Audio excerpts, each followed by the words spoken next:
Taking away in the world today takes everything you got. Taking a break from all your worries sure would help a lot. Wouldn't you like to get away? Sometimes you want to go where everybody knows your name, and they're always glad you came. You want to go where you can see that troubles are all the same. You want to go where everybody knows your name. And welcome back to Wrestling Cheers, where everybody knows your name, especially when you're the real champion. This is Wrestling Cheers. We like to talk about things going on Northeast Ohio independent wrestling scene. We preview shows, we review shows, and sometimes we even have interviews along the way. This is a review of AIW's Hell on Earth 17. I'm your host, Justin Summers, and Wrestling Cheers is brought to you by Midwest Territory. Please rate, review, and subscribe your ever listen to this fine podcast, whether it be Apple Podcasts, Google Podcasts, Stitcher, TuneIn, YouTube, Spotify, iHeartRadio, Pandora, Amazon Music, or Podbean, WrestlingCheers.podbean.com. Find us on Facebook, Twitter, and Instagram, Facebook.com/WrestlingCheers, Twitter.com/WrestlingCheers, and Instagram.com/WrestlingCheers. Email, if you so choose, desire, WrestlingCheers@gmail.com. Like I said, this is a review of AIW's Hell on Earth 17. I've already introduced myself, and this week joining us is Pam. Hello. How are you doing? I guess I'm all right today. I did not work today. I was off. I've had a exhausting last couple of weeks at that place, so I guess having a day off is nice, but I'm pooped. I'm still tired. I'm just perpetually tired at this point. I don't even know why I even fucking bother. How about you? How are you?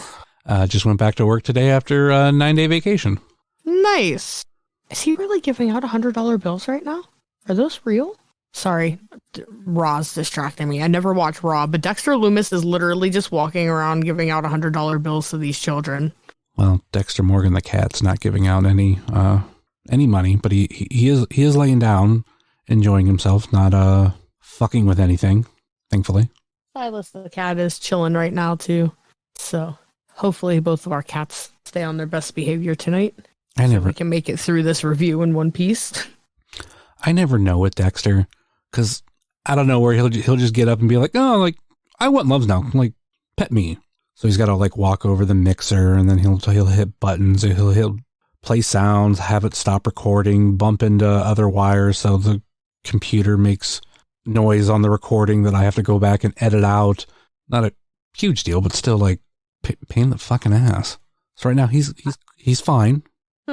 Yeah, I'm very fortunate that my cat doesn't like to do stuff like that. He does not walk on top of things and or disturb things. Luna, I had to put her up so she wouldn't disturb us tonight, but Silas is chill. Luna would have fucking just disrupted everything, shut down the computer, the full nine, so I had to lock her up in my room.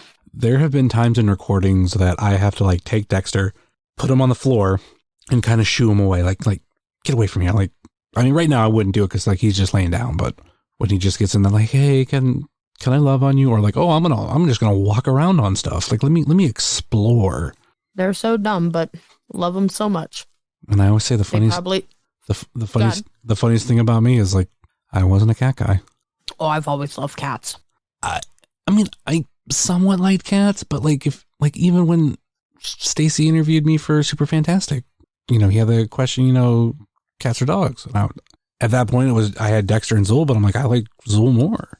Now it's, I think I'm going to pick cats. Yeah, I'm a cat guy for life. And cat videos are always fun. Mm-hmm. So are dog videos, but. See, that's where I get picky. If it's a French bulldog, cool. If it's another breed, we'll see. But with cats, like, I don't give a fuck. It's a cat. Show me your cat video. I love it. They're so funny. All right. So yeah, we got, Hell on Earth 17. Normally I like to talk about meet and greets and everything, but I didn't really do one, and there wasn't really a big one. Like me and Ed talked about on the preview. Your two big names there were Cardona and Slimovich, And like, I bought something off Cardona, but it wasn't for me. It was for Adam Van. So I was buying it for him, took it out to the car, shipped it out the next day. He should have it by the time this airs. Hopefully it's not damaged like the package he received today. Yeah, that's what I was kind of worried about. I mean, granted, I put bubble wrap on it. I put like certain extra packaging. I think this always comes down to like your local post office, and it clearly like that's his. I know when I lived in a different part of Akron, I would get, some damaged mail from time to time. So I'm like, okay, like that's this post office. Where I'm at now, I've never had an issue, thankfully. Like if I get one random one, it's like, okay, because that could be from whoever's sending me something. But it doesn't seem to be a pattern. Mine likes to shove things into the tiny little mailbox that I have because I have like a shared up the street kind of mailbox. I fucking hate it. Oh, I hate those. Yeah. I'm not ready to get a P.O. box. The trailer park I grew up in had like one of those towards the front of the park. And it's just like so many mailboxes. And I never knew. I still don't know like which mailbox was ours. My dad knew. He was the one that like went and got the mail. But I didn't have that excitement of like waiting for mail and be able to like, oh, the mail's coming. Like, oh, I can go get it. Right. Like I had to wait for my dad to come home from work so I can get whatever it was. But my concern, and I've only done like I bought a couple things like this where I could run into that. Most things I buy, I'm not worried about the condition it comes in because like maybe it's a shirt and like that's not going to be an issue, or other things where the package has to be severely fucked up. Right. I'm always worried because I've seen the nightmares.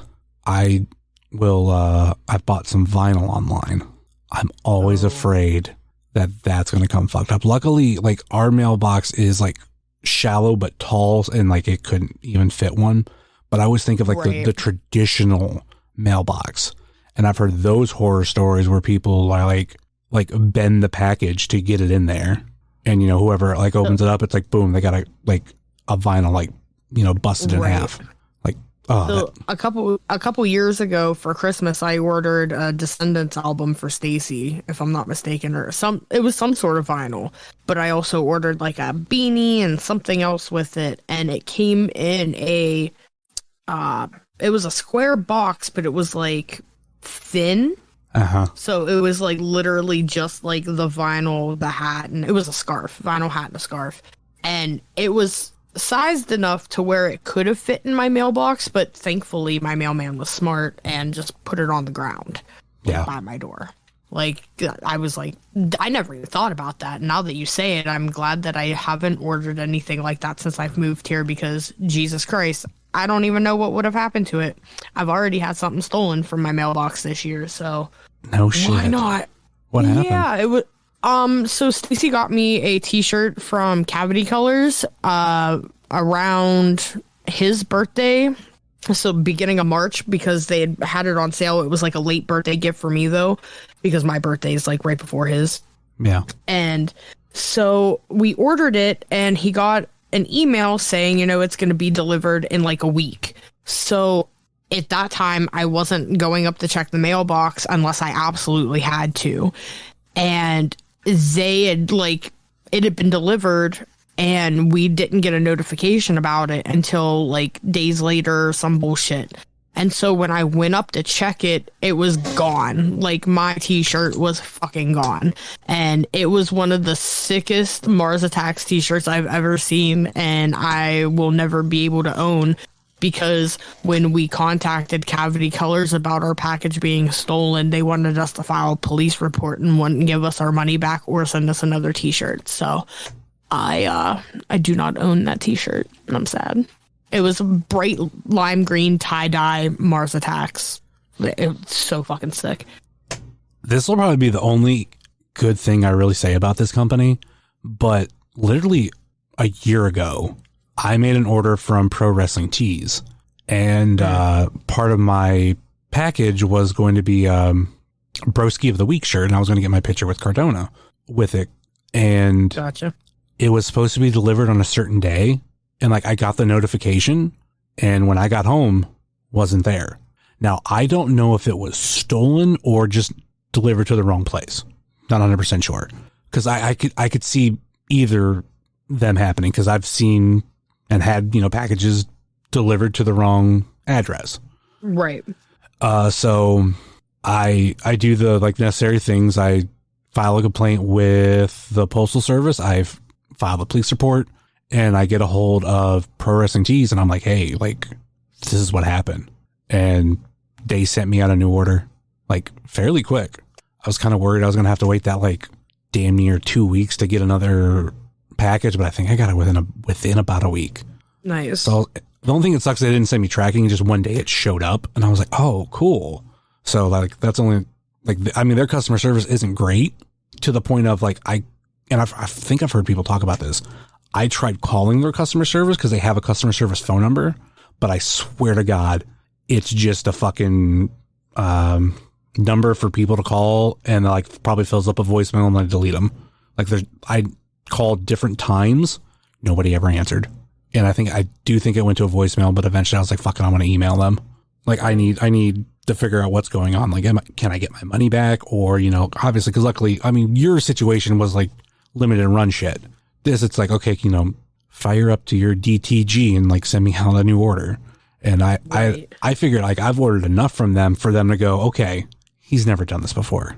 And he's had orders that were, this high. It's not like I just ordered a random $500 order and then I'm like, oh yeah, I didn't get this one. No, granted, it wasn't a $500 order. It might have been close to 100, but still. But yeah, exactly. No, I get that. Also, I sent you a picture of that so you could see what it looked like. Okay, yeah. But I did have, I think, a package stolen, and this killed me for a while. It was right when I went to orientation for my job the first time I worked at the company, and I had ordered a marshmallow, Stay Puft Marshmallow Man Funko Pop. Okay. And it was one of the ones that I needed to get closer to completing my collection, one that was a little bit harder to find, a little bit more expensive. And I didn't notice the notification, I think, later on Sunday, because it did arrive on a Sunday. And when I asked my roommate about it, he's like, I didn't see anything. And this is the same place that literally 2 weeks later, I'll say, maybe even a week later, but at least 2 weeks later, my car was stolen. Ew. Granted, partially my fault, and I say partially because I did leave it running out in front of the house to warm up. And this car had a little bit of loud exhaust, and as I'm coming back downstairs from my room, I'm noticing I'm not hearing it. And I'm like, oh, fuck. I walk out there, no car. And I hadn't been at this job that long, and I had to be like, yeah, I'm not going to make it in today because my car is stolen. And then I had the other fun part of that story where at that time I didn't have car insurance. Didn't have car insurance for a number of years. And the cop, like Stacy. And the cop asked me, he's like, "Oh, who do you got for insurance?" And I had to be like, I don't have any. Luckily, he didn't bust me for it. I was kind of I was kind of scared that I admit this to him, and then once I did end up getting the car back later that day. They did find it.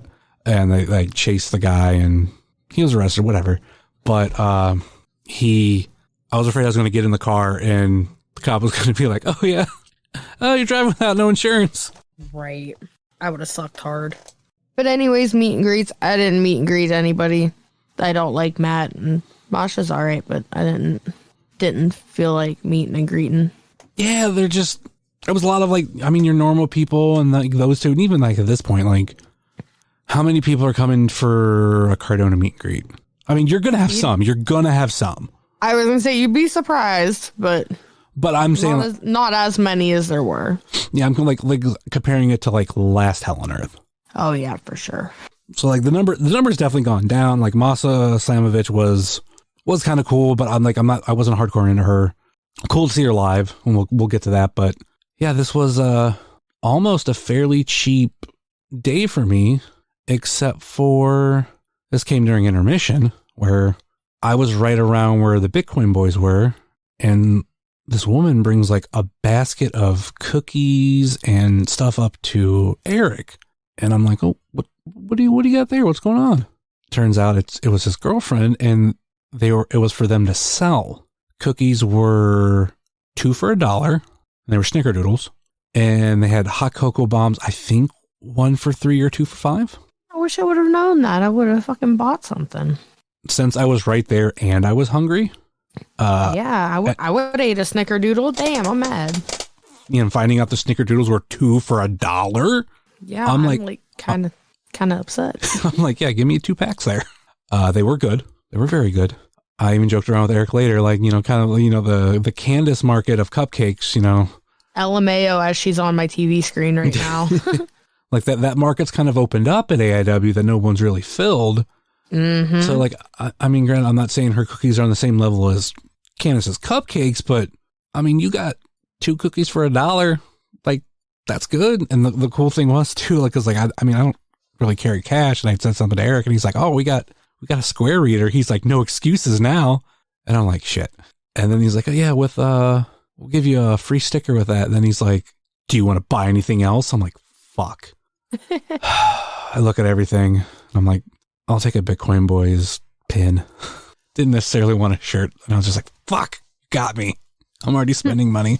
So yeah, spent $12 towards the Bitcoin Boys. That was the only money I spent. I bought jerky off of Kaplan. I showed up potentially too late for that. This is like one of the latest I've ever shown up to an AIW show. I'm normally there before doors open. And I showed up at like 7. Oh, wow. Well, I mean, even with the delay, you were plenty on time, so. Yeah. Oh, that halfway pissed me off, only because I'll explain 2 things. Like, granted, I was running behind that day. I made the mistake, and I use that lightly. I decided on Friday I was going to go to the exchange. The exchange is not an easy place for me to go to because there's a lot of like things I'm looking for. So I have to like check a lot of different artists, a lot of different like formats, different genres, and I'm just like bouncing around that store. So that took time. Gotcha. And I always spend a lot of money. I spent like $90 there. So you know who likes the exchange? Everybody. Shaw Mason. We'll talk about him later. I think he works there. Yeah, I'm not sure, but I just remember seeing it on the back of his get up. I think he works for one, and I'm debating on whether I want to ask him or just go to different ones and see if I run into him. But so yeah, I end up like just running behind on shit, and then I wanted to get food, and I wanted the Pilgrim because I only had one this year, and I'm like, I could really go for another one, even though I only had one too. Even though it was the day after Thanksgiving, I'm like, I can do one more, just one more Pilgrim, I'll be fine. But I was running so late, I was like, fuck, I'm gonna get food afterwards. So I was kind of in a rush to get to the venue, and there was also the fact of I bought a front row ticket the day of because there were some that opened up, and shout out to John Thorne who actually hit me up and said like, hey, he knew I was looking, I wanted to upgrade, and he's like, do you still want a front row seat? I'm like, fuck yeah, I do. So paid for it, but I wasn't given a seat with my name on it. Like I had to go claim one of them. So gotcha. I was kind of in that of like, I got to at least get there and like claim my seat. And so you got right in with Mike, so that worked out. Yeah. At least you knew somebody. The only thing that sucked, because I was like, I'll just get Gecko afterwards. These motherfuckers aren't 24 hours anymore. At least the kitchens aren't. Some are, some aren't. It all depends on where you're at. The one in Ravenna is a 24-hour kitchen. That one makes sense. That was the one I used to always go to because I lived in Ravenna. But there was 2 somewhat close to the venue. One in Menor, and I forget where the other one was.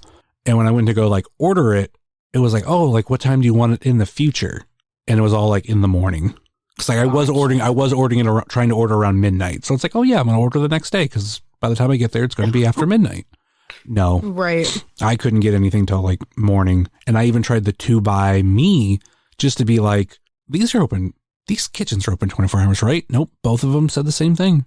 Wouldn't let me pick something up till like 8 in the morning. And I was like, fuck. I was like, fuck. Well, I'm like on my way in the way that I came, like right down the road, there's a Speedway kitchen. I'll go there. I walk in, kitchen's closed. I'm like, motherfucker. I'm like, fine, I'll go to Old Faithful. I'm going to fucking Sheets. I had to wait for my food a little bit longer because, I mean, that was kind of expected. But nonetheless, those 4 snickerdoodles saved me because I had to wait even longer for food. Yeah, I don't know which sheets we stopped at, but like my drink was done ASAP, and then it literally took so long for my food. And somebody said it was probably the one that they stopped at on the way home, and somebody was being trained. I don't think this girl was being trained. She was literally moving like the sloth in Zootopia. Like, I could not fucking handle it. And I drank my entire milkshake pretty much while I was in there. I'm like, cool, I wish I would have got a large. Like, I would have enjoyed it longer. But, like, it took forever. And I'm like, I'm starving. I just want to eat. Like, give me my food. Mine was right down the road from the venue. Where did we eat? Which sheets did we eat at? Was it right down the road from the venue? Yeah, it was that one too. The one with Cracker Barrel next door? Cracker Barrel next door? Cracker Barrel next door? Yeah, I'm not sure about that. Okay. I don't remember. It's a little blurry, no. Because I was just so hungry and I'm like, I just want to eat. So yeah, if I knew that they were going to be that late, I probably would have tried to stop and get a Pilgrim. The only thing, like I said, I would have had to worry about is there were the possible seats I could have sat in for the front row that was available, and I don't know what I would have got. I think the other ones that were an option that I am kind of pissed that I got there late was front row by the ramp. Gotcha. And those would have been cool seats, especially with everything happening like right there. Right, with everything that did happen, for sure.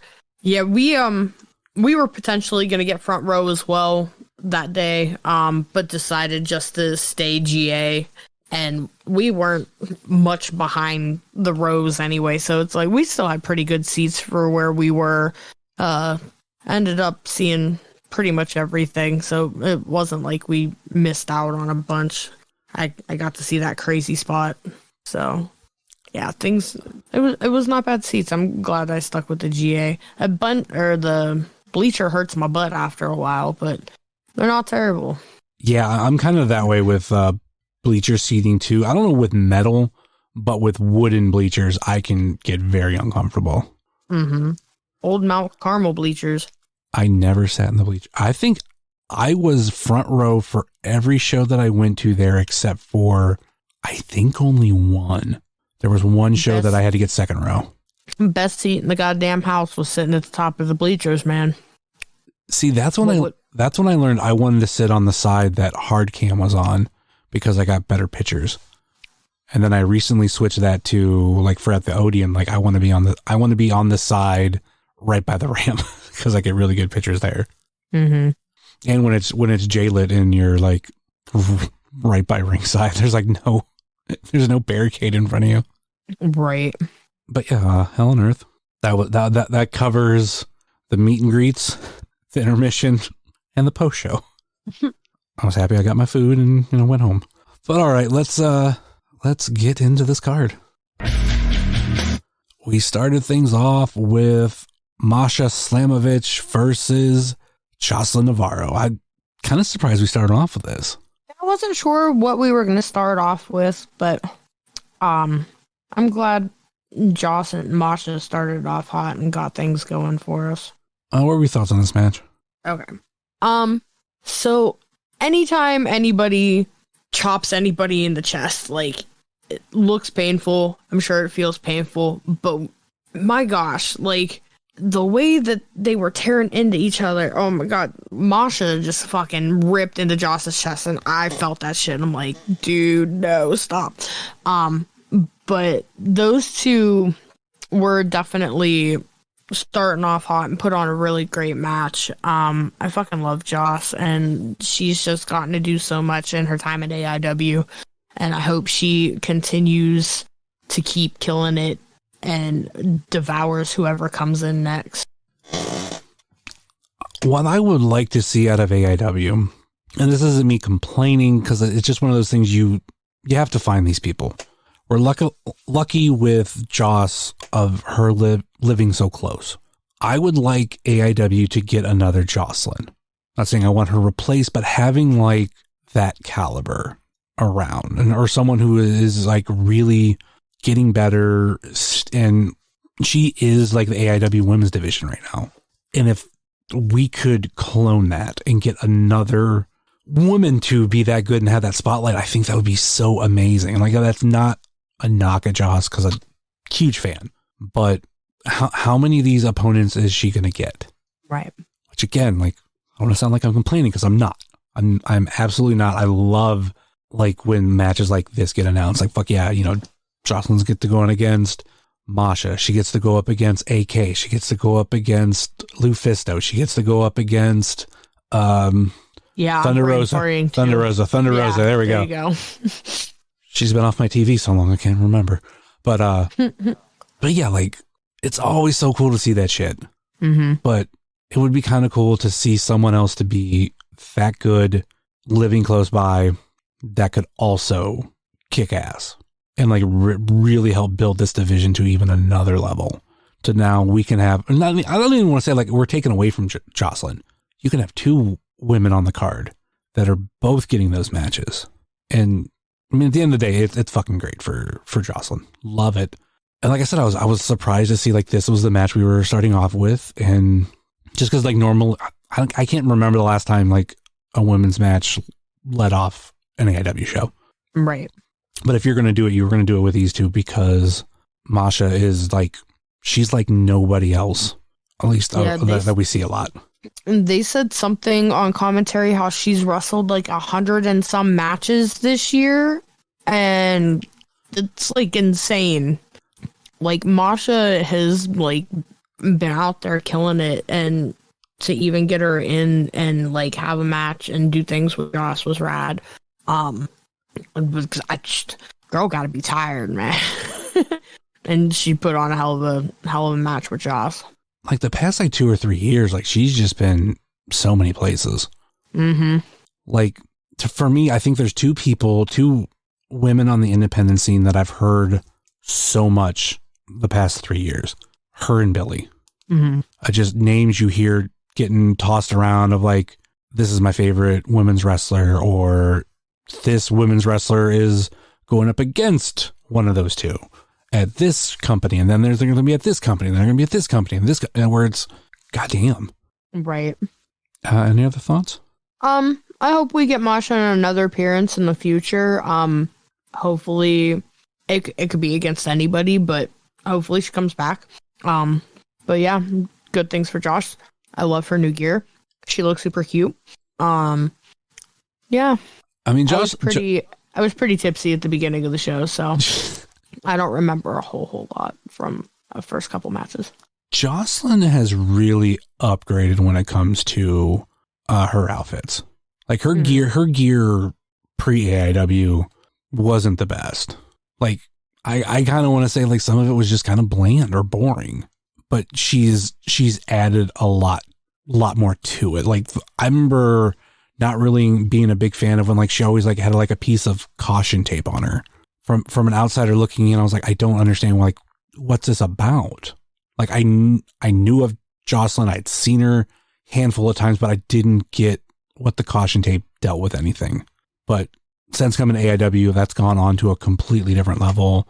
And you know, even like herself, like she's talked about how she's like mixed it up to where, you know, she didn't do 2 pieces until this year. Right. And I think like after she debuted it, she's like, I don't know why I didn't do it sooner. Yeah, I saw that tweet. She's adorable. I love her. Only want good things for her. And it was, you know, Jocelyn pinning Masha for the win. Let's move on to the next one. All right, next up we had like the Duke coming out, and he basically explained that Josh Prohibition wasn't going to be here because the Bitcoin boys beat him down after wrestling practice one day this week. Therefore, Bitcoin boys had an open challenge for any tag team in the back. And then like there was also a thing of, it was kind of announced that if Youth in Asia would have beat the Bitcoin boys at Hell on Earth, they would have got the opportunity to go up against PME, like giving Josh what he wanted PME or wanted Philly. So the Duke kind of mentioned that whole thing and told PME to keep the Bitcoin boys' name out of their mouth. So that's something kind of got going on there. You know, Bitcoin boys still being competitors within the tag team division. They don't give a fuck who you are. But this like I said, led to an open challenge, and it was answered by Vic Weiss and Hendrix Hawkins, which I think there was a name for the tag team, but I don't remember it. I do not remember it either.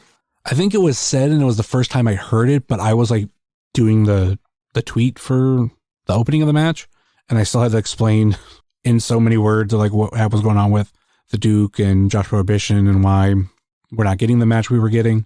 So I swear it was said, but I didn't commit it to memory. So I'm sorry. It was Steve said it, but the way that he said it from where I was sitting, I couldn't tell what he said. It was just, you know what I mean? Like, yeah, it just whomps. So I didn't catch it either, but it's because you're a little tipsy. Yes. Yeah, I just haven't committed it to memory. So apologies to Vic Weiss and Hendrick Hawkins for not getting the tag team name yet. I know last time that I blanked on some names, two particular individuals, the tag team got really mad at me and like flicked me off at the next show and all that shit. So I'm not gonna, I want to apologize for not committing the name to memory yet. But much like the other two, I end up getting their name right and committing it to memory. Took me a little while, but so yeah, Bitcoin Boys versus Vic and Hawkins. Thoughts on the match? So Vic and Hendrix are still coming out of the academy, still fresh meat in the tag team division, in even wrestling itself. And these two have really started putting stuff together, and they're really coming along very well and starting to put on good matches. It's like every time they come out, they just improve more and more, and they really put on a match against these two. And Bitcoin Boys, you know, they always deliver, and Mikey always doing some crazy shit. But yeah, and then the Duke, because, you know, the Duke just being the Duke.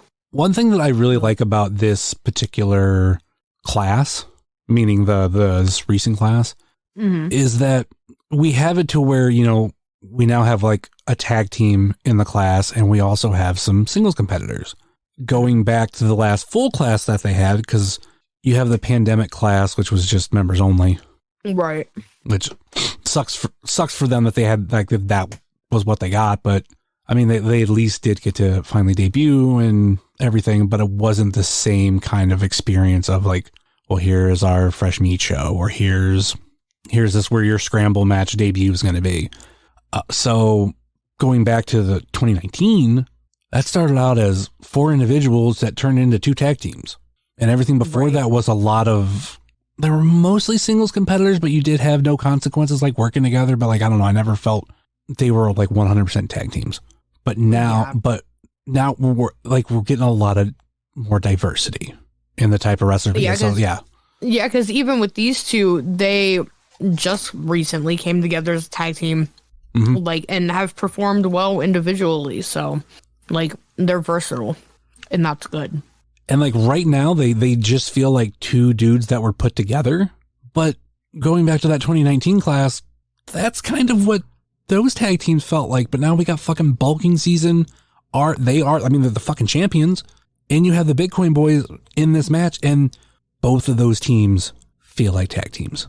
So I'm really excited to see what Vic and Hendrix can do going forward, especially when I remember their tag team name or committed to memory, because I think they're going to be a pretty good tag team. But it's going to take a while for things to gel together. And even if it's simple stuff of just like getting matching gear or whatever, like I don't think Bitcoin Boys started off with matching gear, but now like they got something, and it's not like 100% matching, like identical. Like they both have like different cuts. I remember like noticing during this match, because I was kind of thinking of when tag teams have matching gear, or just like managing to work together, like how Artie has like transformed from when he was just wearing a red and white striped singlet, and Chuck was wearing a fucking cheeseburger singlet. Right. Like I love seeing that. That old Artie singlet, man, that fucking killed me. Looked like fucking Where's Waldo and shit. I look back at that 4-way match that they all debuted in, And it was like, I liked Artie because like I knew he was going to like eventually be at old. Like he was like a perfect fit for it. So I love that someone was doing something like that. Right. Everybody loved Mikey because like he was like the one student from that class that just kind of like we all kind of coming out. Everybody knew it was, and I mean, that was the same thing with Bishop, same thing with Wes. Yep. So like he had a backing already. Fucking Chuck comes out to Fat by Weird Al, and I'm like, all right, I like this guy. Like, this guy's pretty awesome, and wearing the fucking singlet. Like, the only one that I didn't know anything about was fucking Eric. And I love Eric. Eric's great. Yep. I think it was that show when Chuck came out, he said he was the fattest guy in the room, and Stacey was like, not when I'm in here. Can't say that when I'm around. I don't think it was the fattest guy in the room, but it was still like, man, you're not even the fattest guy in this room. Right. It was something along the lines of that. And it was just like, LMAO. That's so funny. Yeah, because I think I've heard Stacey say that, where it's like, you're not even the fattest guy in this room. Maybe he was the fattest in AIW or something. I don't know. I'm not sure. Not sure. It's been so long, but I don't know. Serves a good laugh. I don't know if that shows up on Fight Plus yet. Honestly, I'm not sure. I haven't been on there myself personally. He pulled up the show and stuff from the other night and started watching it. I haven't subscribed yet. I will eventually. I did unsubscribe from IWTV though. It took me like an extra month or so after it was announced, or at least after that the AIW was leaving, that I pulled the plug on it, because I want to say they announced it like right after like my shit renewed for a month, and I'm like, oh, okay. And then I hate when that happens. After my shit renewed, I think in October, I was just like, yeah, I'm just going to cancel. Like, I'll get either whatever refund, or I'll get it till my next bill was supposed to come out. And I just, yeah. Because at that point, the only thing that I missed, I will admit, I only watched the first 2 Wrestler Life shows, or This Is My Life, whatever it's called. Mm-hmm. And I wanted to watch so many more, and I never sat down and did it, especially when like the last 2 were Veda and Speedball. Everybody doesn't like Veda, but I still like Veda. I wanted to watch wasn't there one about Willow? I think there was. Yeah, I think that was like the one that they were going to put on like right when we canceled it, or when I at least paid attention. I noticed. I was like, oh, I'll watch that. Yeah, I missed so many good ones. I did love the Jeff Cannonball one though. Yeah, I watched that one. I think the Edith Surreal one. I wanted to watch that, but that's when, I don't want to say I fell off. It's just like sometimes like sitting down and like watching stuff like that can just get a little bit harder for me to fit in. Mm-hmm. So back to this match. Yes. What did you think of it? Good things, bad things? Thumbs down, thumbs in the middle, or thumbs up. Your thumbs up came later. Oh, I can't wait to talk about that one. But anyway, I love the Bitcoin Boys. Like they've grown on me as a tag team. They have. The Duke can go elsewhere. Kidding. We love the Duke, but I mean, I really hope that like next year's their year. Now, I don't want it to be, Bitcoin Boys win at Absolution, because I don't think there should always be this thing of like you're going to win the big titles at Absolution, especially when there's been 2 big moments like that in the past 5 years. I'm just talking the tag team division, because it was like that for PME finally winning, and it was like that for bulking season winning. So I don't think like the next title change should be at Absolution, but still, whenever it is, right? I would love to see either the Bitcoin Boys win the titles, or this time next year they're in line for the titles. Like that's finally it. They've got their match, and whether it's bulking season or another tag team. Like, you don't think they split up before then? I hope not. I think they will win tag titles before splitting up. I hope so. I mean, I don't want them to split up at all. Samesies. It is kind of what happens in wrestling, but exactly. That's why I'm like, if like after the next time they go for it and they lose, like, does it happen then? You know what I mean? Like, and I've thought about that. Like, Eric and the Duke would stay together. Blah, I can't even talk. Jesus Christ, am I drunk right now? But Eric and Duke would stay together, and Mikey would be by himself. Blah blah blah. Like, I've thought about that, but I look at it like this, because I don't want either of them to be with the Duke. Actually, if there's going to be a breakup, have it be them breaking up with the Duke. LMAO. or the Duke getting rid of them, because what really opened my eyes, and I can't remember if I've said this on the show before, but I know I've had conversations about it, to where the reaction they got at JLit, like individually, those were big reactions. For, I mean, not the biggest, but like for those two, like type of matches we've seen them in, like they weren't getting the reactions I thought they would get. They were way more. So like I figured them winning tag titles would be a big moment. And part of me says like they don't really need the Duke. Like they could ditch the Duke before that, or they could on the way to the titles, the Duke could ditch them because he's tired of like their losing ways. And he doesn't have, and like there doesn't have to be like the Duke picking a side. Right. Because imagine this. Imagine the Duke does get rid of the Bitcoin Boys, which I would think they would have to change their names. Maybe.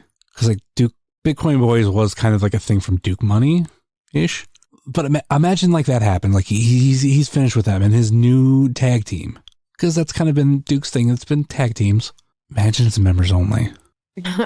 Because that would be interesting. Do you remember that reaction when the Duke introduced the Bitcoin Boys at Absolution? And that's when they brought they haven't done this in forever. Bringing out the squirt bottles. Oh yeah. That like the first time they did it, and like we had just seen like them in a match, like either earlier in the show or it was like pre-show, and like I remember Ed being pissed. You know, they were lining with the Duke. But imagine if that's flipped and it's members only. It'd be real weird. I don't know. And I'll say the only reason why I'm using members only is because like I don't want to just use Vic Weiss and Hendrik Hawkins because they're in this match right now that we're talking about.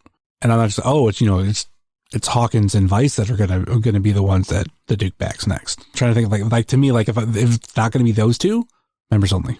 What if he backed Bang Bros? We don't need them. You know, our tag team division's deep enough. We don't need them. Oh, what about? Oh my God! What if his new tag team?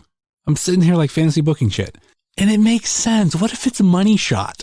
Oh Christ! I don't want them to be called Duke Money Shot though. Oh Jesus Christ! No. But the Duke coming out with them, like that might be the pick. If he's gonna get rid of Bitcoin Boys, he backs them. Oh fuck! That'd be interesting. Because I'm hoping next year we see more of Money Shot. I think they fit in AIW. They just have only had like 2 matches. One was at the Winchester, and the other one was at Wrestle Rager. Mm-hmm. The one is wrestled by himself there, though, right? Yes, Zach Nitram. Yeah. But back to the Bitcoin Boys. It was Mikey pinning Vic Weiss, giving Bitcoin Boys the win. Let's move on to the next one. We mentioned him earlier, Shaw Mason versus Cisco Silver. Thoughts on this match? So things. I love Shaw. Shaw is great for being super duper fresh meat. He has wrestled a handful of times and always puts on a great match, no matter who it's with. I don't really know about Cisco. I don't really care to know about Cisco. I will leave it at that. I don't care what anybody says. He's a great guy. I don't care. But so Shaw, I like Shaw. I will continue to like Shaw. His family is fantastic. His sister is hilarious. I love having her at the shows now. She definitely cracks me up. But yeah, Shaw is fantastic, and I can't say that enough. Like this young man has gone out and done some shit over the last couple of months, and no matter what situation he's put in, heel or face, he delivers, and I hope that he continues to keep doing that in the future and going out and doing shit old school Kurt Angle style, like give kids medals on your way out, bro. Twist them ankles, wear that singlet with the exchange on the back of it. Like, keep doing your shit.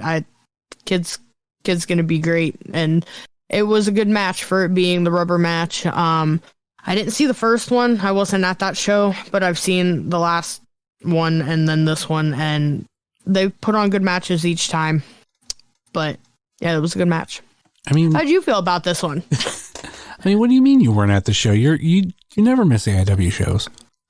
That's the one show I've missed in 90 shows. I went and saw Clerks 3 instead that night, so.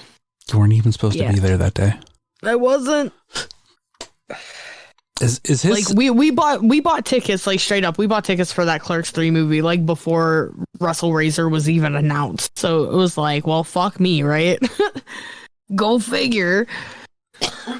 Yeah, that shit sucks. Is Shaw's sister the redhead? Yes. Okay, I wasn't sure if that was who you're referring to, but no, she is fucking like she's so funny, dude. And she was Miss Frizzle at the Halloween show. Like, yeah, she's got a sense of humor. I like her. I almost referred to her as, instead of saying the redhead, because that could be a bunch of different people, but I was gonna be like, oh, the Miss Frizzle looking one, because now that's kind of what I see. But, yeah, like ever since then, it's like ingrained. Yes, but no, she's rad. She was real funny. I love her reaction to Cisco and to anybody that he wrestles, really. But this one was so funny, getting up in his face with the fingers, like boo. She's the hoot.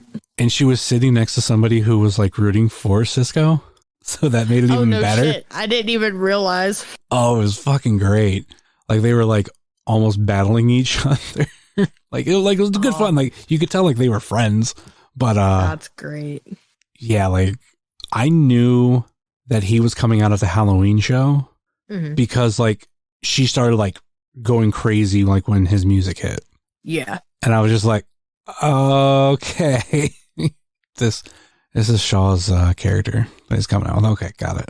But yeah, I do love that he comes out with those medals and like gives one out, because it's a very Bret Hart thing, and I feel like you don't see it a ton in wrestling anymore. No, period. Really, like it's been Bret Hart's the big one that everyone will refer to. Bayley's the last one I can really think of that did anything like that, because she would give out the headbands to the little girls or whatever up front. Yeah, that's true. Yeah, she's like the only one that I can think of that has done that in the last 10 years. Mm-hmm. Correct me if I'm wrong, internet. I'm sure somebody will tell me I'm wrong. I'm pretty sure it's Bayley. Aunt Pam.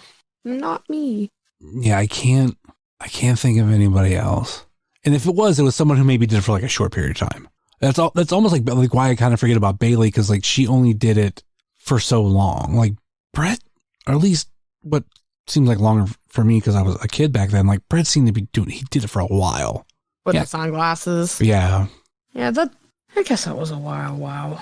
Or maybe it just felt like that because we were kids. Yeah, because Bayley might have been roughly the same. Someone would be like, no, actually, they both did it for the same amount of years.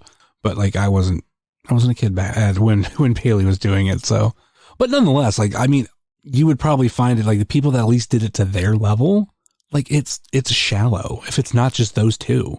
So having a dude on the independent scene who gets it so quick to where, he could be doing it for a number of years. Oh, absolutely.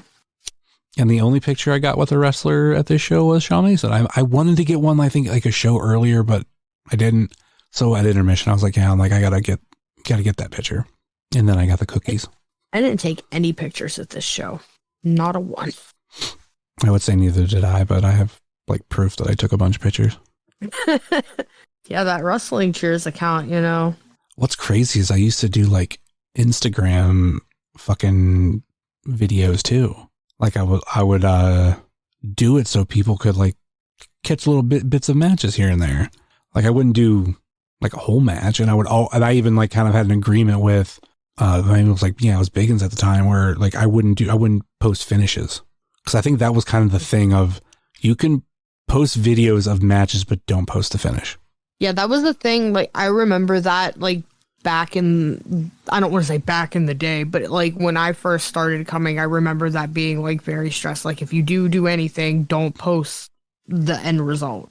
So I was always like weird, like even doing like my GIF stuff, because like I would have to take like a video to turn it into a GIF, and I was worried. I'm like, oh no, am I gonna get in trouble for this? Like, yeah, I mean, now people just blatantly record, not talking about you, but people just blatantly record matches and don't even fucking care. Like this one asshat who ended up sitting in front of me, but that's a different story for a different day. I thought Caden sat farther down. Oh, hush. It was not. It was somebody that I don't know, and Stacy was gonna go say something to him. I was like, well, he's not the only one, but he's the only one that I've noticed in the last 10 minutes that has recorded about 9.5 minutes worth of content. But anyway. Yeah, with there. I mean, granted, like that person was probably being a piece of shit, but I do know that I've seen people like videotape matches, and the reason they're videotaping matches is like they're doing it for one of the wrestlers in the ring. And those, I'll see those, like, and that's like, I think it's kind of crazy, because like you're thinking like someone is just straight up fucking like recording a whole match. Maybe they're gonna post it, maybe they're gonna do whatever with it, and oh no, it turns out it's like the wrestler's significant other. And one wrestler in particular always used to have his girlfriend take videos like in the bleachers of Mount Carmel. Yeah, this was a dude I've never seen before, and he recorded all of the match before Derek's match and like all of Derek's match that I know of for sure. Yeah. I was just like, I happened to look up during the first one like 3 separate times, and all 3 of those times he was like recording. It wasn't like pictures, it was like I could see the record, the red screen, whatever. Yeah. I'm like, bro, they literally have 1,000 fucking signs up here. They say it at the beginning, like people started bleeding everywhere, and he stopped recording because everybody started moving. We used to have a security guard that would like go around and like tell people to stop recording. Yeah, I remember that. And people would get kicked out if they didn't listen. That was a long time ago. Oh, the olden days of AIW. People were also like way more wild back then, like dropping slurs in the audience and shit. Like, thankfully, we've come a long way, I would like to think. Oh, even like before you were going, like Turner's Hall days. Yeah, I'm glad I wasn't a part of those, but I'm glad I started coming when I did. I fucking love AIW, and I hold such a standard for indie wrestling because of it. Like, I hate going to other shows because if they're terrible, I'm like, bro, why? I love AIW. Like, it's been the best, like, 5 fucking years. Like, I've made so many friends. Like, people have been so cool. Like, I don't know where I'd be without it, honestly. It's kind of crazy, but... I realized it the next day on Twitter that this show was the 11-year to the day anniversary of my first AIW show, Hell in Her 7. I've seen within the last like month or so, a lot of people say that it's like their anniversary or going, and it's been upteen years for everybody. I'm like, damn, man, that's like crazy. I seeing like old like show cards and stuff like that, and like who was there back then, and it's just the realm of it all, like from then to even when I started, and then even right before I started. Yeah. Well, like that has changed so much. Going back to that first show, because like I pulled up the flyer and I pulled up the match the card on Cage Match. There are 4 people that were on that card that are now in WWE. Johnny, Mia, Uha, aka Apollo Crews, and at that time Shima Zion. I forget his WWE name, but DJZ, whatever. Like 4 fucking people now in WWE. At least one person works for AEW. That was BJ Whitmer. I think nobody on that card wrestles for AEW. And if you would watch that show and see the church gym that they were in, this Hell on Earth crowd couldn't fit in there. I don't even know if they could fit in there with the ring not being in there. Like, it was a much smaller venue. And to watch AIW just grow is just crazy. I don't even know if we would have fit in Mount Carmel. Nah, we probably would have. I mean, it might have been Stuffed people in Mount Carmel. I mean, it might have been a tight one, but I mean, this was just that place I was talking about and Turner's Hall were small. Like, I had been to shows at Turner's Hall where there wasn't a lot of people, but towards the end, like, there was standing room only around the venue. Oh, wow. Like, they had put out all the chairs that people sat in, filled it up as far as they could, and there were just people, like, lining up wherever they could to stand and watch, which, ironically enough, was also a Hell on Earth. Was the last show there and the last show at Mount Carmel. Yep. I remember people saying that when that happened. But the last show at that previous church, which I think AIW might have bounced around, but the last 3 show, or actually 4, were at that venue that I know of. But I was at the last 3. It was Hell on Earth, Nightmare Before Christmas, and it had a number, and I can't remember the number. But it was the last one they ever did, and A Particular Girl's Night Out. That was the last one there. Gotcha. So Shawn Mason and Cisco Silver. Yes. I'm wondering going forward if we'll see Cisco Silver again. Because, like, all right, he had these great 3 matches with Shaw, but Shaw wins. I'm guessing we're done with this feud. So next month we'll see Shaw and Cisco in different matches. Well, where are we seeing Cisco? Where are we seeing Shaw? I'm not 100% on that myself. I don't know if he's going to be in the locker room still. I'm assuming there's quite a possibility. He seemed to be well received from like a lot of the posts that I saw people say about him. But if they do go forward with him, I don't know where he's going to be and with who. But Shaw, I'm excited to see what they do with him, because it doesn't matter who he faces. He's gonna learn from the experience, and he's gonna have a great match. Like, I have seen a handful. Jesus, I've seen all but one. And like, he was on those Canton shows. I can't remember if he was on more than one, but at least one there. Yeah. So like, he's good, and I just want to see more of him. I want to see what John does with him from here. I don't want to give him a big head or anything, but like, I don't want to blow him up like we did Mikey, but like, he's, for being so new, he's good. I'm going to go out on a limb and say that Shaw is the front runner for debut of the year, if we're going with just AIW students. Oh, for sure. He's had a great year. Which I got to get all of that shit ready, because literally with how these shows are falling, the next show, I should say, is like, that's in between Christmas and New Year's. And the first show of the year will be the review of that show, and then end of the year stuff. So I got to get the shit ready for nominations and voting. How's it already the end of the year, my guy? Well, every day we get like closer and closer. So it's like, first start off like January 1st, and then, then you went to bed. And then it was no, but like, it was like last week was my birthday. Yesterday was summer vacation, and fucking tomorrow is Christmas. Like, everything has just gone by so quickly. I just don't understand it. You got to look at the bright side. That means next week's your birthday. Oh, don't force that on me. I don't want to get older. I'm done. I'm over it. I'm not in my 30s anymore. I'm done.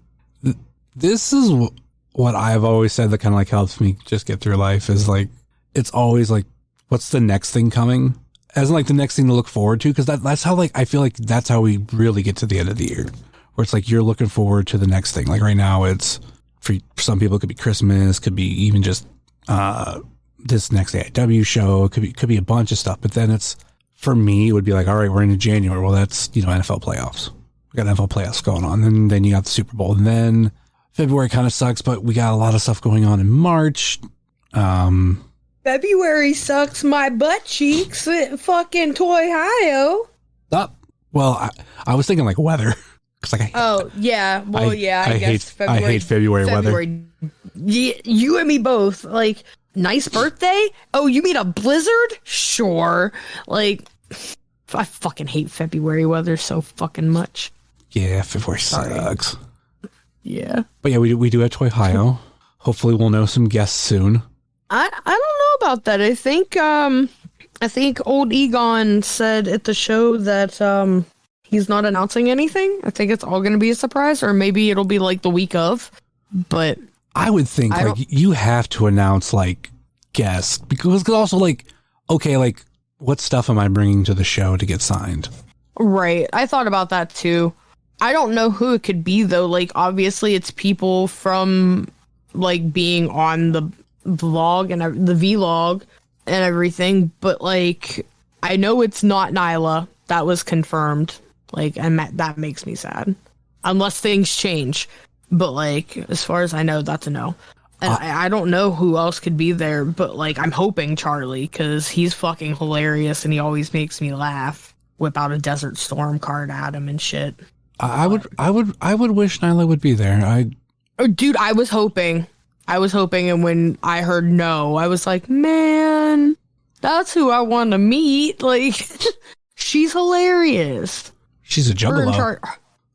Whoop whoop. I'm not a juggalo. I just know juggalo things. Whoop whoop Fago. Yeah, she always cracks me up. Man, I grew up on Fago. Like, it just slays me. I can't even drink it now because they put fucking sucralose and shit in it. Half the reason why I want her to be there is because I know I can go to a few Walmarts and get a figure of hers for at price instead of a markup. I just saw one tonight. I thought like we were kind of away from like her being a what's called a peg warmer, because like my Walmart I think had her figures, but eventually gone. Mine has had the same 6 Adam Pages, 2 of those weird Cody Dynamite dolls in like the blue box or whatever that is. It doesn't look like one of the other dolls. Like the same Matt and Nick, the same Cash, and the same Nyla for fucking months. And I'm like, bro, can somebody fucking buy these so we can get some new fucking figure? Like, I literally could not buy anything and have not bought anything at Walmart for Christmas even because, like, I'm not buying that. Like, you don't have anything I fucking want. And then I see some of my followers and shit, like, one of my followers found a random Eddie out in the wild. And I'm like, bro, what? And he was like, yeah, I was going to try to get it for $9.99 because that's what it said on the peg it was on. And I was like, bro, if you would have got an Eddie for $9.99, I would have died. But, like, shit's so hard to come by in my area, and it makes me so mad. I hate it. Sometimes you figure also... collecting sucks. Sometimes you have to go to different Walmarts and Targets, too. Because, like, mine...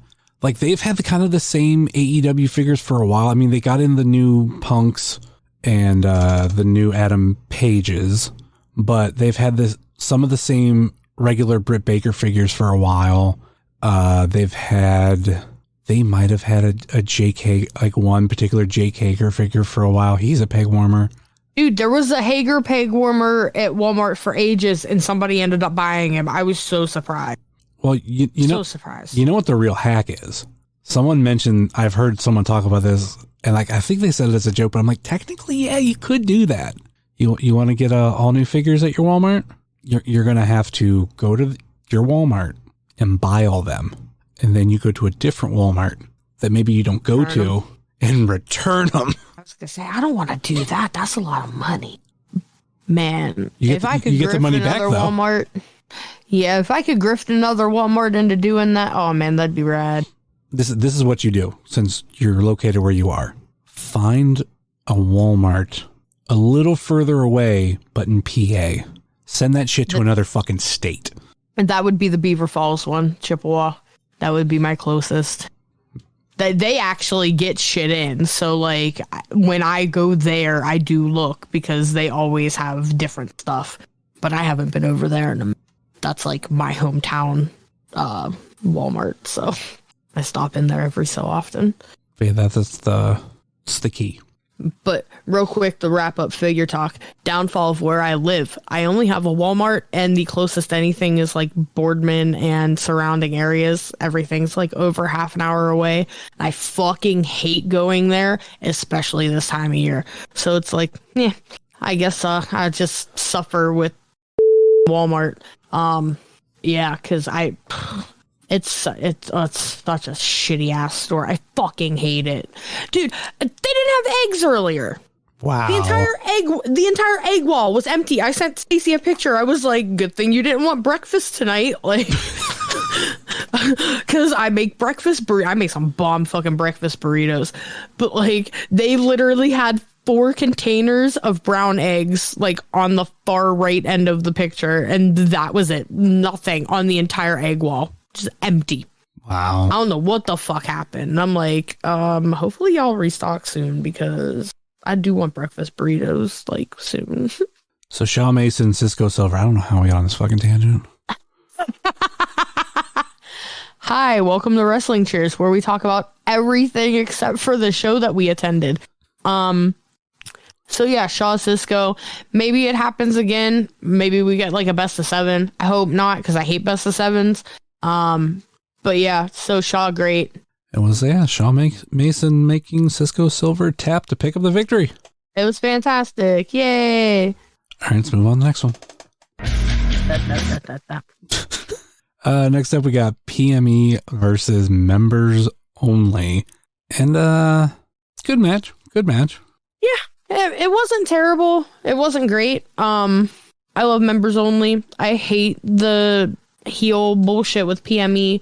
I don't know. I'm indifferent at this point. Ever since they turned heel, it's been a year of like hating PME at this point, and I'm just like, meh. I miss fun PME. They're good at it though. I know. I'm surprised how good they're good at it. I hate how good they are at it, but like I miss fun loving Erotic City PME. Like I don't know. But it was a good match. Nothing stands out off the top of my head. I love Malcolm and Calvin. They're great. I think 2 years ago, if you would have told me like PME was going to be heels and they were going to be really good at it, I'd been like, really? Like, they're really good baby faces. They're, fun loving. Like, who doesn't fucking love PME? But like, I think it took a little bit for them to settle into it, which is fine. It's not like they're huge veteran wrestlers. Like, but no, they fucking got it. And like even just like the simple change of their music, they keep the same song, slow it down a little bit, and like their swagger coming out to the ring, so good. I'm like, yeah, these two are assholes. Fuck them. Listen, I hate PME. Hey, Bubby. Right, Bubby, don't you hate PME? Like there's something with like Philly coming out with the unbuttoned shirt and the hairy chest. The titty jiggle always makes me laugh. I love a good meaty titty jiggle like that. Can't see me, but I'm doing it right now. Don't you hate when I do that? Yeah, I got really nothing else on this match. I mean, this is, I don't know if this is the first match that members only have had with PME since PME's lost the titles, because I knew that was their debut match. But a lot has changed since then, so kind of like spoiling the victory of members only picking up the win. Like that's a pretty big improvement. Mm-hmm. Any other thoughts on this match? I honestly have nothing. We have no other tangents to go on right now. Not yet, at least. No, nothing to add, nothing to subtract. I miss old PME, but I love members only, so yay for them getting the dub. And the members only are going to join the Duke, like. Don't say that. Don't put that evil on them, Ricky Bobby. Don't do it. I mean, if Mance was going to be put with the Duke, I mean, everybody loved Mance. I miss him. We all do. That was a conversation I think we had before the show, and I was like, can we just book Mancer for like next Hell on Earth? Like we know when it's going to be. Can we have him check his calendar, make sure everything's good? Just have him back at Hell on Earth. Like a year from now. Like I honestly couldn't tell you. Well, I can kind of. I'm not supposed to be able to tell you any dates for next year. There's one I was told about, but that's only because it's in January. Well, you act like I don't already have the calendar. Well, I'm not saying you. I'm talking about the other people, Pam. I'm talking about the listeners. But I was gonna say that there is one show every year. We all know when it's gonna be. Oh yeah. Hell on Earth is gonna be on Black Friday. The only time that it wasn't was 2020, but obviously. Yeah, COVID kind of fucked shit up for us, but we're back, baby. Oh shit! Yeah, I just realized that not only were the 11 years to the day, but this was also the show that I went to was Hell on Earth 7. This was Hell on Earth 17. Nice. Yeah, so I got nothing else here, but let's move on. Dominic Garrini versus Isaiah Broner. Oh my God. Meaty men slapping meat. This Girls wasn't love slapping. this wasn't an easy one for Isaiah, but it was a good one. Oh man. Them two made Dom. Oh my God. Just the ow. I don't know how they do it. Like, I literally don't know how they do it. But like, them two chopping the shit out of each other, man. It's fucking insane. Like, oh my God. Those two put on such a good match, though. Fun fact, both of them have wrestled Minoru Suzuki. I feel like someone tweeted that out. That was a fun crowd fact. Yes, Charles P. Margarine. I don't know why I said P, but that's Silas's middle name, P. Yeah, no, those two. My goodness. I didn't know how crazy things were going to get between them. I'm glad that they had the match, that they had the quality that they had. Oh, man. All I can replay in my head out of that match is Isaiah just boom and Dom falling to the ground. Like, both hands on his chest, and then Dom was gone. Like, it was like, never mind, I'm not going to make that joke.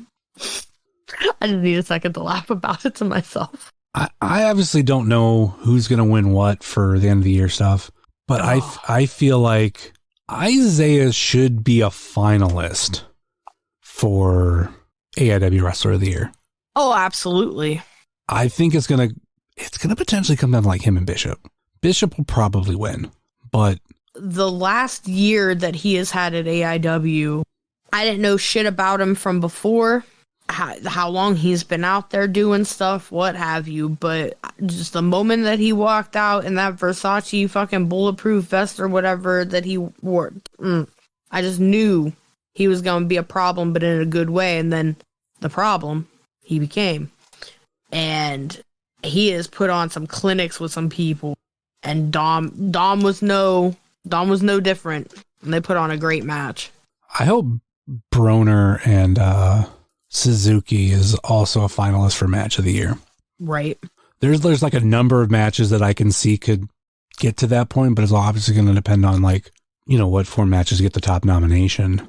And then like, actually it's kind of because of the whole Match of the Year category is why there won't be nominations until New Year's Eve or New Year's Day, because we have to make sure like there could be a bomb ass fucking match on this next card. But if we do all the voting and everything early, then we're potentially missing out on that because we'll be forgetting it by the end of next year. So that's why we'll have nominations out like shortly after, just so this show gets counted.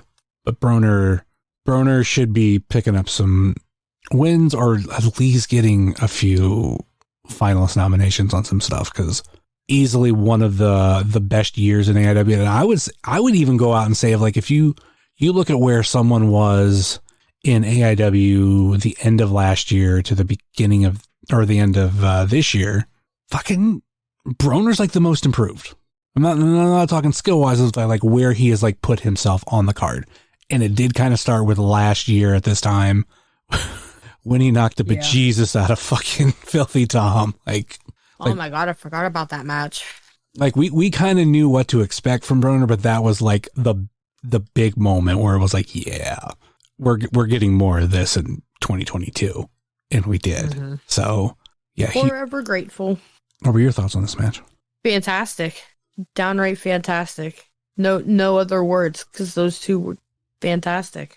If I'm correct, last year I think Isaiah was on the pre-show. I think so. He had the match with the Weirdster. Was that purple shirt? Or no, that was this year. Yeah, because I'm fairly sure that was pre-show. No, yeah. Nonetheless, I thoroughly enjoyed the match. I figured Isaiah was going to win, but you never know. It's not like Dom's a fucking schlub himself.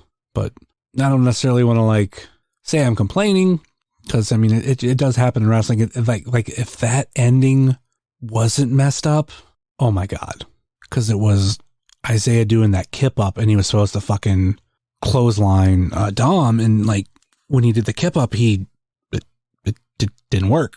He just didn't get up right. Right. And oh my god, like if that would have flowed, that would have been his new gif with Tom, but with Dom. Like, oh fuck, that would have been great. That they recovered from it a little, but knowing like, oh man, like if that would have just connected, because that would have been the perfect time to go to intermission, which is, you know, what we did, because it was Isaiah Broner pinning Dom for the win after that. Yeah. I didn't know how that was going to end, but Isaiah getting the win, that's good stuff. All right, let's move on to the next one. 9-5 versus Balking Season. There was a part of me that in this match, I thought 9-5 was going to win. Was this the one right after intermission? I believe so. Normally, Man, I was real surprised it wasn't the scramble. I believe it was. We went to intermission after Broner, and actually, here's how the way I can check. Because normally, when we come back, I will tweet like coming back from intermission. We have blah blah blah blah. Let me see. The match ended. The previous one I had that tweeted out at 9:21, and the next match was tweeted out at. Yeah, because we had a 15-minute break. Yeah, we had a supposed 15-minute break. We were supposed to be back at 9:35, and that didn't happen. So yeah, that's. Oh yeah, it was way after. Because like I even tweet this out like after everybody comes out, and then I have to like word it and all that kind of shit. So there's a little bit of a delay, but nonetheless, like right. It wasn't no 15-minute delay. Like I think we might have got back around like quarter till. But yeah, things that I love about this match, like 9-5 might never win the tag titles in AIW, but I'm fine with that because both Jack and Lewis are like veterans. So like them just working with talent is great, but they are so easy to hate that it's really good. Yeah, real easy to hate. As in, I hate them. And I hate their stupid ties. And I hate the music. And I hate that they stole me a donut. That's what I was waiting for. You think my fat ass is going to forget? I want my donut. Give me my donut. Remember that I'll be waiting. Remember that time they faked us all out and there was celery sticks and carrots and fucking grape tomatoes and all that shit? All the accoutrement for wings. Where are my wings? Give me my wings. No, we don't like that. We wanted donuts. They still owe us donuts, Justin. I will die on this hill. What if we all got like donut holes and threw them at them? That would be a waste of Timbits and or Munchkins, and I would be very sad about that. They were the Sheets ones, maybe, because they are not that great. But if they were Munchkins, I'd be real sad, especially the blueberry ones. Oh, you know what we should do? Try to buy like day-old donuts from the place and throw those at them. Oh my gosh, yeah. Like, do you guys have any from like 3 days ago that are rock hard? Or better yet, buy them 3 days before. Well, no, because you got to waste them. You don't want to waste them. Because I was going to say buy them 3 days before the show, but no, like trying to get them to where like they sell you ones that are already bad, or just do we know anybody that works at a donut shop that's got the hookup? You know, those ones that you're going to throw out, just like put them to the side. Cause you know, no one's going to miss them. They were just going to go in the garbage and we can throw them at Lewis Linden and Jack Verville. How do we not know anybody that works at a fucking Dunkin'? That's so crazy. I don't know. Do we know anybody that works at a Giant Eagle? Cause I mean, they got a bakery. I do, but they live in PA. I'm not going to lie. Giant Eagle's donuts might be like some of my favorite. I love their bagels. Never had the bagels. Oh my god. Everything bagel is my favorite. Do they have like a ranch bagel? Ew. No. which is great. Because ew. I think for things we can talk about on the upcoming episode of Food Talk with Justin and Pam. We'll talk about it at the end of the show, but I think I'm partial to Giant Eagle donuts because like growing up in the town that I did, like if you wanted donuts, like that was like pretty much like the only place you could go to. Now, I mean, now they have a Dunkin', but yeah, like that was the place like my dad would always go to get donuts. So like anytime that I have some of the donuts, especially like my favorite is I don't care what anybody says. Like, I do love cream sticks. And if I eat one of theirs, like, it does like hit that nostalgia trigger because it's like I had it for so long and I really liked it. And the other really good place that I liked was a small shop in Ravenna, which I would get that a lot too. But unfortunately, they went out of business. I mean, they were around for years. The owners retired. They found someone to buy the shop, and there was a lot of complaints with how they were doing stuff. Kind of like they weren't living up to the same standards, and they eventually just fully went out of business. They had some really good donuts too. I used to work at a place walking distance from the bakery, and I worked night shift. So there was occasional, sometimes like at the end of our shift, we would like all walk up there and like grab some of their donuts. They were so good, and they had good cookies. And oh my god, for those who lived in the area would know what I'm talking about. It was called Deluxe Bakery. So good. Yeah, that sounds fire. Now I want some donuts. Thanks, 9 to 5. Yeah, 9 to 5, bitches. But going back to what I was saying, there was a part of me that was thinking that they were going to win. Like, could you imagine 9 to 5 winning the tag titles? No, not at all. Never, not once crossed my mind. Because why? Could you imagine the crazy reaction? Yeah, John would do something like that because of that. I could feel. But I'm glad he didn't, because yay. Oh, and the other thing that I really liked about this was pre-match stuff of bulking season coming out to the same song from Office Space. Mm-hmm. Love that. Because at first I was like, what the fuck? They changed their theme again? Like, what's going on with them? Then I'm like, oh, wait a minute. Gotta match the promo. Which was like one of the best promos ever. It was an Office Space reference. Yeah, that's what everybody told me. Now, are you like, Ed, have you seen the Office Space? Oh, yeah. Okay. Have you seen my stapler? I just rewatched that not too long ago. And it was the first time I'd watched it in a long time. I think it was because Amanda had never seen it. Oh, wow. Though I didn't even see it until I was 20. Because then an ex had it and like she wanted to watch it. Yeah, I don't remember how old I was when I saw it, but it's definitely one I've seen a good handful of times. But it's not like one of my sit-down go-tos. Like, I've seen dumb shit like Fun with Dick and Jane more than I have. I've never seen that movie. Or Big Fat Liar. I've never seen that movie. Oh my god. Yeah, a lot of people haven't because nobody got my tweet the other day. Sad. I've seen Liar Liar. Seen that a bunch of times. Oh my god, yes. Can quote that movie front to fucking back. I used to have the scene memorized of him going from the elevator to his office when he couldn't lie. What's it going to be today, Fletcher? A pop mark eventually. My favorite is Do Simmons. Simmons is old. That whole thing. Oh, that's a good scene. Can't remember if Stay at home. I can't remember if I've rewatched that lately. Did you know that, I mean, you might have seen the videos, that Fire Marshal Bill's in that movie? What?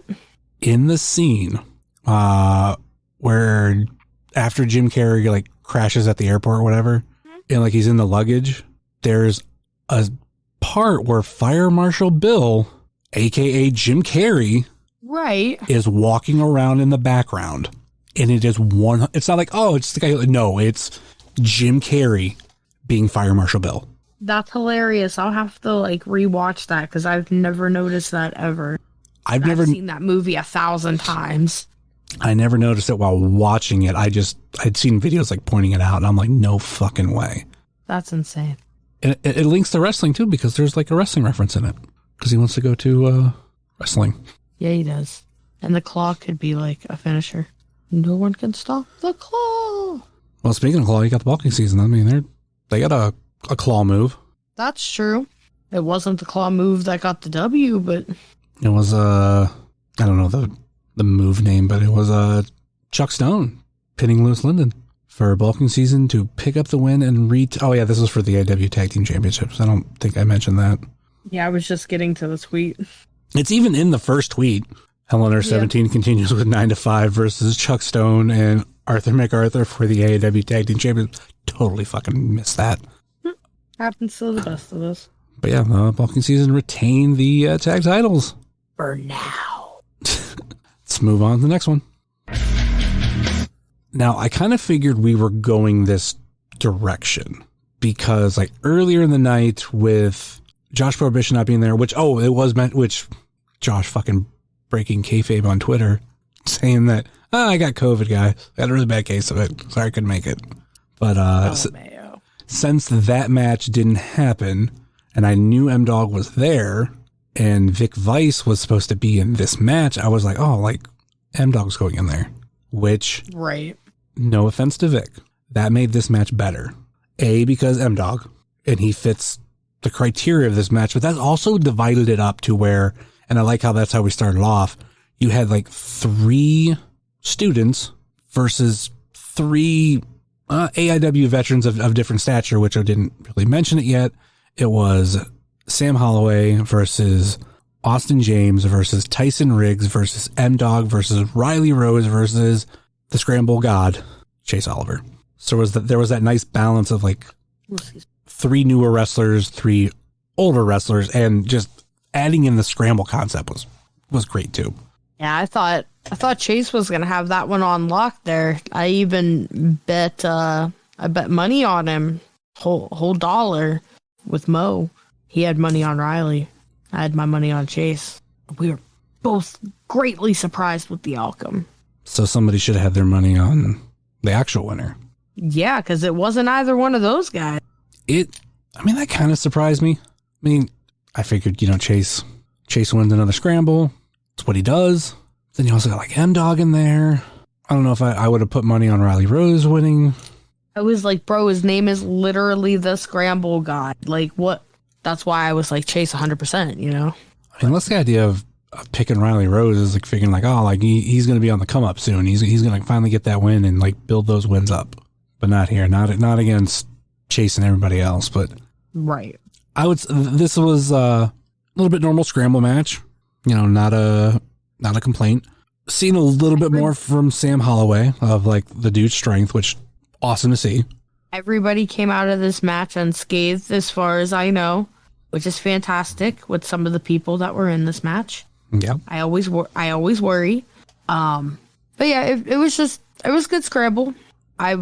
It was nice to see like the 3 newbies versus what would be the vets at this point, for a Scramble match.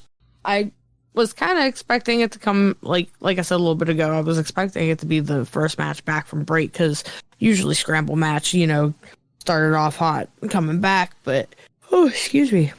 Yeah, it was a good match, though. Very much enjoy Scramble.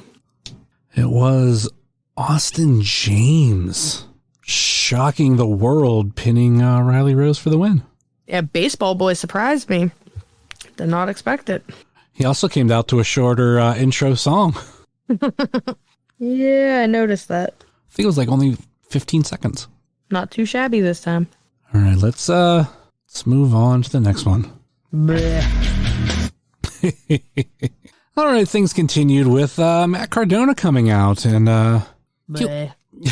he wanted to make. He was saying he was making an official announcement. He knows that we had heard the rumors, and he wanted to let us know that everything was true, and he talked to the boss, and it would be different this time. And here I am waiting for it, and yep, Matt Cardona, who was wearing a purple AIW hoodie, at this point unzips it and says that he is still the AIW Absolute and Intense Champion. In his match versus West tonight, the titles will not be on the line. So that adds something interesting. So Cardona's not done for good in AIW. Expect them to see him more. Sorry, not sorry. I don't know where this goes, though. Obviously, Cardona has to, quote, lose those to Derek and Josh, but how? There's a lot of, I think, questions in the air of like how this is going to pan out. Because spoiler alert, we see both Derek and Josh in the next 2 matches, and they have their titles. And I think real life, Cardona just used the same titles, but deep down, I'm hoping that he paid the money to get replicas made so he can have versions of them, because that would be the only way that would explain, like, even just the idea of like, why would Josh and Derek give those titles to him, even if he was bringing them back? Like, what? That doesn't make sense. So, yeah, Pam, what are your thoughts on the real AIW absolute and intense champion Matt Cardona? He's not. I don't know what world Brother's living in, but it's not the real world, and he doesn't have is it either road one rules? of those. It's something. It's something make believe. That's for fucking sure. He is fucking crazy. Like, he was injured. He doesn't have them anymore. Those are not obviously. Even if he did have replicas made, like LMAO at you, or if they're duplicates or what. I'm not sure, but Josh and Derek are both their rightful owners of their titles, and they no, fuck that guy. Like, also boring as shit. Like, my God, I thought Ethan Wright put me to fucking sleep. Like, I would, and to hear him say Deathmatch King as I'm wearing a Nick Gage shirt, like, I'm sure there's a lot of other people that have done it better, but like Nick Gage is my deathmatch king. Josh is also my champion, and so is Derek. Not that dumb fuck. That's 100% for sure. Like, I get it. I'm one of the people that this is supposed to piss off. I don't like him. I can't say I never liked him, because when I first got back into wrestling, woo, I liked it. But like, now, no, you suck. Everything about you is boring. Collect your fucking action figures and go about your fucking life. Like, I don't know. Like, if he continues to be at AIW and does things, maybe he'll get better at things and I'll actually start to like him. But I don't know. I don't fucking like him, and I'm glad that Wes got to fucking beat him up. And I hope more people beat him up in the future. It fucking sucks. All right, I'm going to edit all that out. And I just want you to say... No, you're not. No, you're not. That stays in. All of it. Don't care. I wish this was video. See my finger. I don't have video editing skills. Yeah, I wouldn't want you to see me right now anyway. I look like a beluga whale, and I'm sure he would like use that against me at some point. So... Because he seems like the one that would fat shame somebody. I'm just saying, like, 100%. I'm trying to figure out if he actually does. I think if he does, it's like the people who like just like hardcore talk shit to him on Twitter, like the real low lives. But even then, he don't know me from anybody, so I'm sure that he would just take one look at my profile after catching wind and just fucking decimate me to shit and back. Josh and Derek are not my champions. My champions that had real MAGA feel to it. Not my champions. My champions are Ben Fruth and Corey Winters. I saw your tweet about that.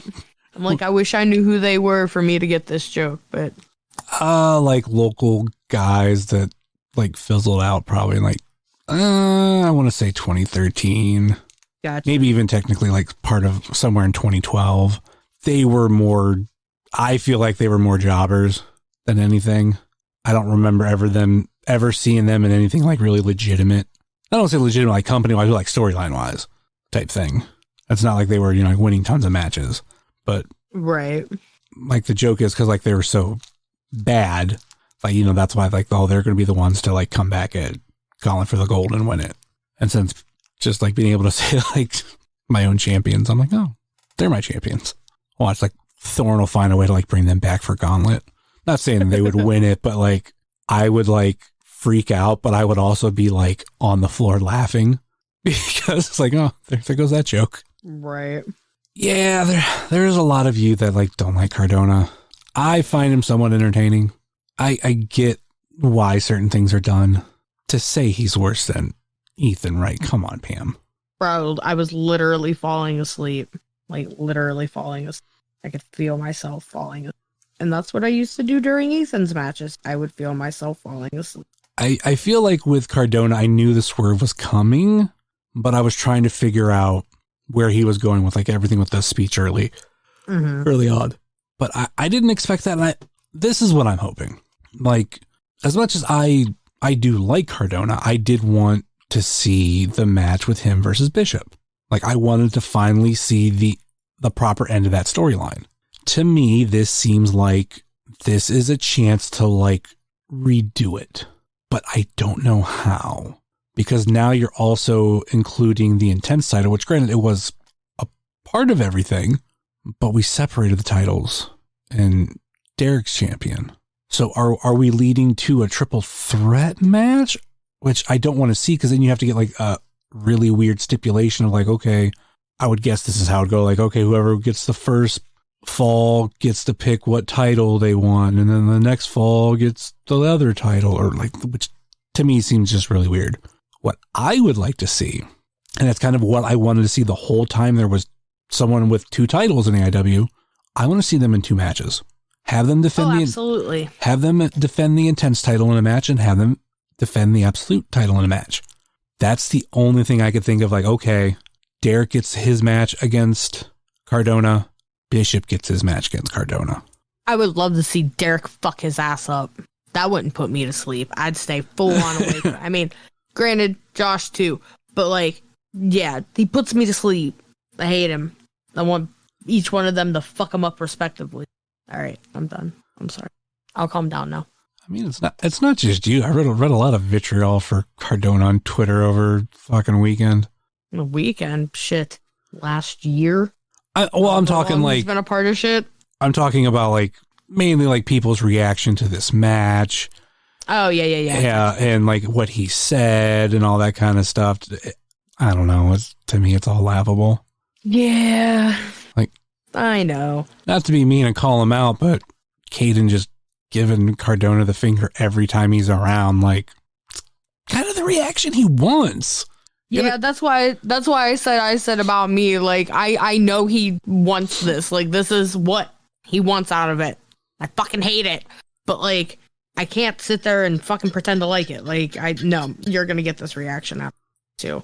And I restrain myself. I try not to boo, and I try not to do the finger, but, like, I break after, like, 30 seconds, and then I start booing hard, and I'm sure y'all can hear my ass, because I'm not quiet. And I start flipping him off. And the one time he saw me do it, but like, it don't matter. It doesn't matter. He sucks. Fucking hate him. Boos and middle fingers all day. Sorry. I think for me, I'm just curious where we're going. Yeah. Because I thought just coming into this show, this was just kind of be a one and done of like, okay, Wes gets his revenge, and then we probably never see Cardona ever again, or just like we'll see him randomly. He'll get an AIW booking. Fine. But now we're throwing him back into the like, well, I'm still champion because I never lost them, which I don't care what people think of Cardona personally. Just the idea of that as a storyline. I mean, it makes sense. Hey, I didn't lose that fucking thing. It's reminiscent of Bret Hart and Razor Ramon when Shawn Michaels and Razor Ramon when Shawn went away for a while over a suspension, and then when he came back, he still held the Intercontinental title, even though Razor had won it while he was gone. Right. So, are we getting to a ladder match? I left the tweeters. I'm not sure. No, because imagine you have both titles above the ring. Yeah. But they're not together, because that would be completely dumb, because we separated these fucking titles. We're done with that shit. So this shit needs to be separate. So that could be a way to go. But we'll see. And but I mean, this episode's gone on pretty long. We still have 2 more matches, but the thing that I do like about this is I figured Wes was winning. This was him, getting his revenge. And then kind of when Cardona was like, "Oh, the titles aren't on the line," I'm like, "Oh yeah, then Wes is definitely winning." Right. Because now that there's was my thought too. That was the idea of like, all right, now there's going to be this discrepancy of like, well, Wes won. You openly said that the titles weren't on the line to begin with. I was glad Wes won. I would say I still want Rip City versus Major Players. Yeah, that would be a good one. I've been kind of waiting for that to possibly happen too. But I say that because I really like Brian Myers. Oh no, love Brian Myers. Absolutely. Fuck, I almost called him Zack Ryder. Jesus Christ. Matt Cardona, though. Any thoughts on Wes and Broski? Yeah and no. I hate Matt Cardona. I like Wes Barkley. Glad that Wes got to have a good match with Matt, because I don't prefer Matt's wrestling. It's too WWE set for me. I don't know. But yeah, they had a good match, and I'm glad Wes won. I'm excited to see what it turns into. At least it doesn't seem like Cardona never wants to put anybody over. Right.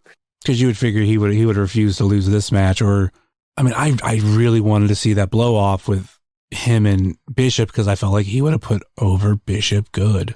It would have been, the payback of all the shit that happened, and it would have been fucking epic.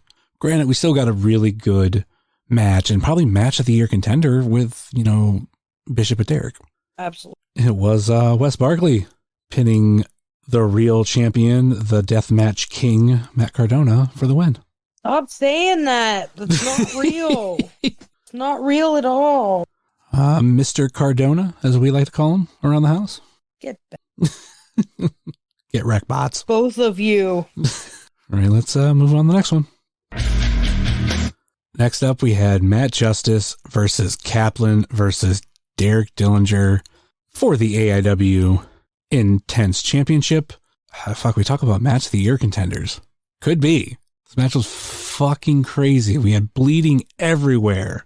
We had the walkway fucking completely destroyed. One board was like kind of broken, and then the other one just Derek was pushed right through it. Thoughts on this match? Jesus fucking Christ. No, that's Matt Justice. LMAO.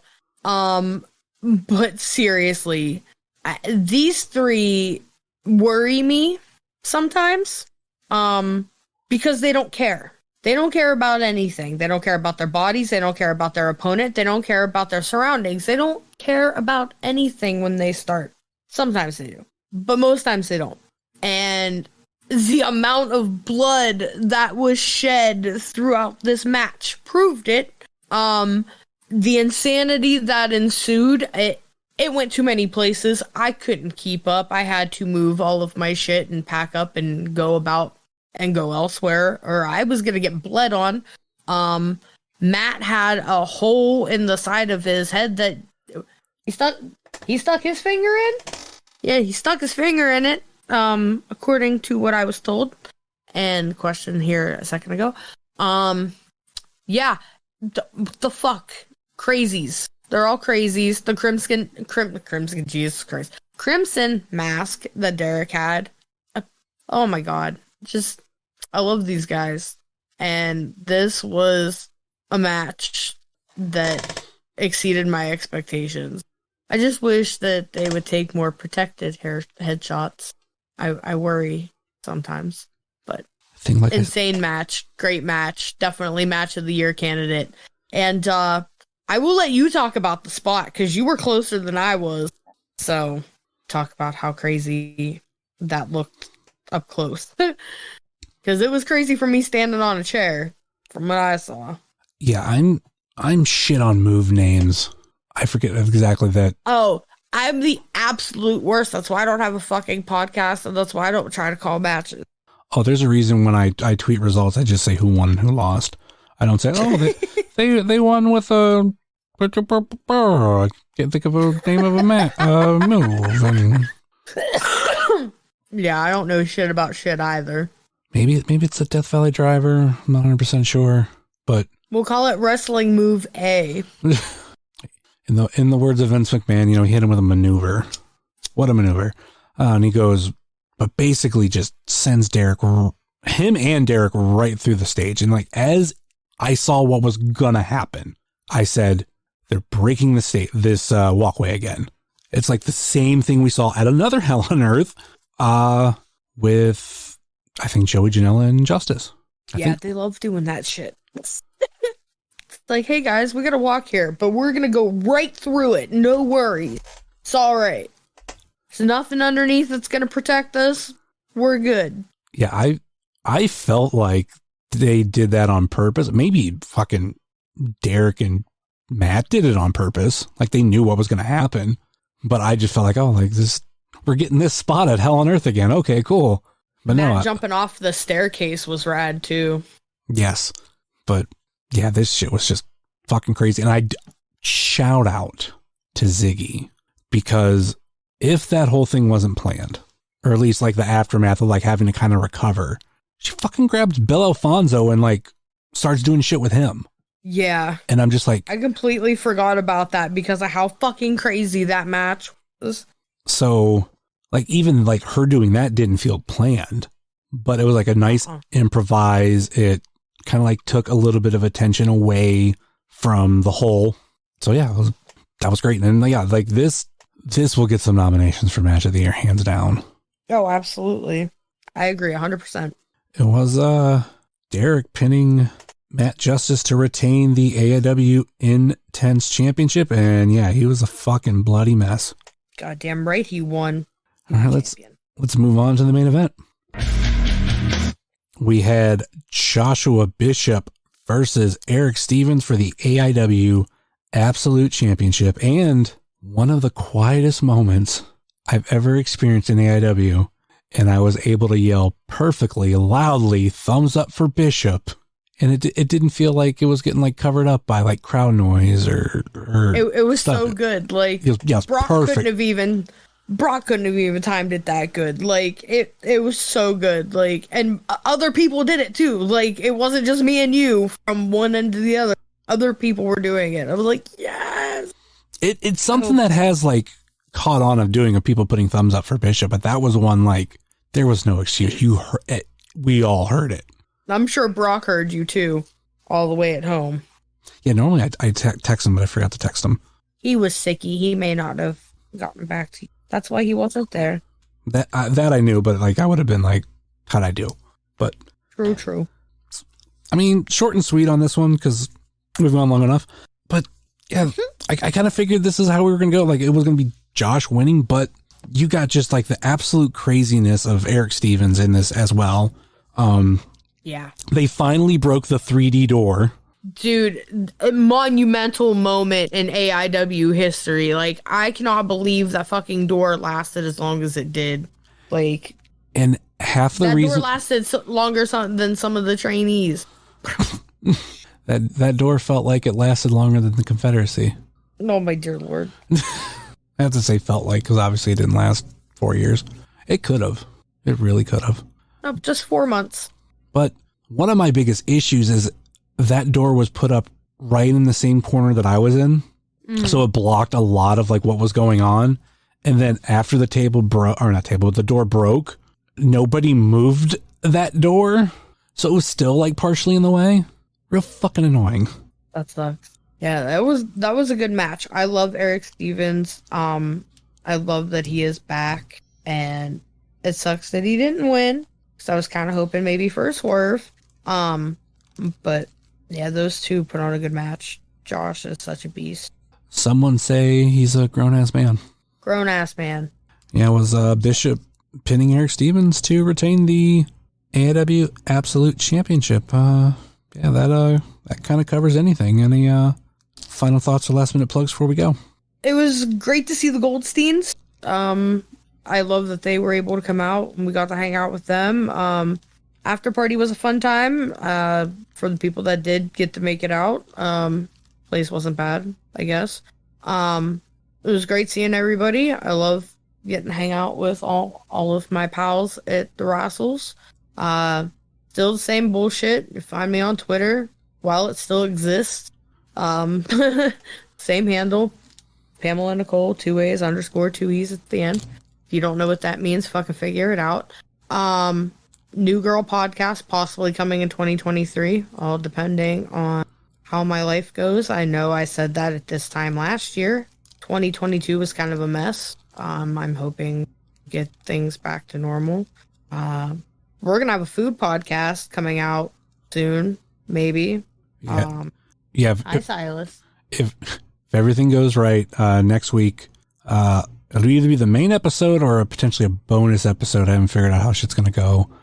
Me and Pam are going to do a call-in episode where people can ask us questions about food. Not like we're not necessarily food experts, but I don't know. Like we got some good feedback on, like the last time Pam was on, we did talk about a lot of food. So it's like, okay, like we'll kind of capitalize on that. And like people who like that, you call us in, like any food questions you want us to talk about or topics, whatever, like we'll do it. So yeah, that's that's the plan for next week. I'll put out the number and everything. I haven't done a call-in episode for like, I think over a year. So that will be fun to do. Pam was actually going to be the guest of a few weeks ago, but just shit didn't line up. No, I was opening a store in Pittsburgh and shit that just did not work out for me at all. I was working way too fucking much. I mean, in all honesty, I could have scheduled things a little bit differently. I thought you were going to leave for training like earlier than you did, because I probably should have worked that out with you and then had Ziggy on the next week. Well, OG plan was like literally up until I got there, I was just doing morning. And then they were like, oh, well, we don't have a PM person. You also do PM. And I was like, yeah, what the fuck else am I going to do? Just sit in my hotel room and do nothing? Like, sure, I'll work. So that's why it ended up being, oh crap, I'm not getting out of here until midnight kind of shit. So, well, there was also like just scheduling it when we could have did it when you weren't there. Like I could have did it earlier in the week before you left. That's true. When I instead, like that's when I was or when I initially wanted to record with Ziggy, but we did push it back a couple days. So like it would have worked out. Right. But it's cool though. It's going to work out now. So like a month to like the next AIW show. So we've got some time to kill. And there's also the Christmas episode coming up. That's what I'm looking forward to another 20-hour conversation with me and Jesse. Yeah. Those ones are always long. I thought we were bad. Whew.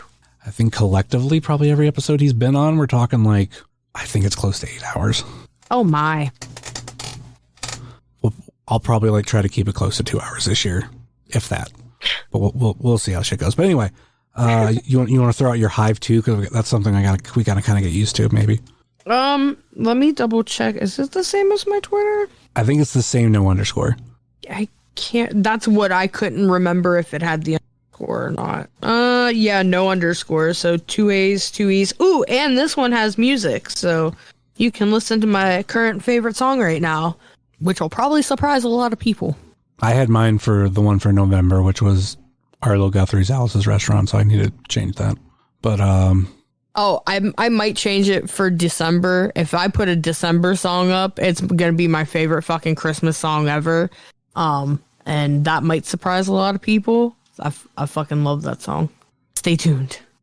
So yeah, of course you can find myself at jsummers330 on Hive, TikTok, Twitter, and Instagram, much like you can find this show on Facebook, Twitter, and Instagram. I don't know if I'm going to create a Hive for Wrestling Cheers. We'll figure that out. But it's, of course, everything else. Like I said, just like, yeah, you know, the other stuff I get into right here where I say Facebook.com/Wrestling Cheers, Twitter.com/Wrestling Cheers, and Instagram.com/Wrestling Cheers. Email, if you so choose, desire, WrestlingCheers@gmail.com. Like I said earlier in the show, please rate, review, and subscribe your ever this fine podcast, whether it be Apple Podcasts, Google Podcasts, Stitcher, TuneIn, YouTube, Spotify, iHeartRadio, Pandora, Amazon Music, or Podbean, WrestlingCheers.podbean.com. And all of those links are in the show notes and under the link tree link. Check out our podcast friends such as Pod Van Dam, Super Fantastic Podcast, It's Evolution Baby, The IndieCast, Sobros Network, Biff Radio, GameWorks Podcast, Powerbomb Jitsu, Spotlight Series, Fully Posable, Positively Pro Wrestling, IW Guide, If You Catch My Grift, At Odds with Wrestling, Marks with Mikes, X Over, the Powell Driver Podcast, Tornado Tag Podcast, the Uncut Wrestling Podcast, This Ends at Prom, and Porch Talk. And check out our other non-podcasting friends such as The Mystery Men, Redline Radio, Mouse's Wrestling Adventures, VHS Party Tonight on Instagram, Danger Zone Video in Joliet, Tennessee, Heart of Gold, Toy Hio Toy Show, Time Capsule Toys, Stay Tough, Smokin' Jay's Barbecue, JCP Designs, Midwest Territory Southern Underground Pro, and the official graphic designer of Wrestling Cheers, Moy Boy Designs. That will do it for us here on Wrestling Cheers, where everybody knows your name. And can me and Pam keep an episode under 2 hours? I don't know. Never! Can me and a member of that household over there keep an episode under 2 hours? Never! Later. Peace!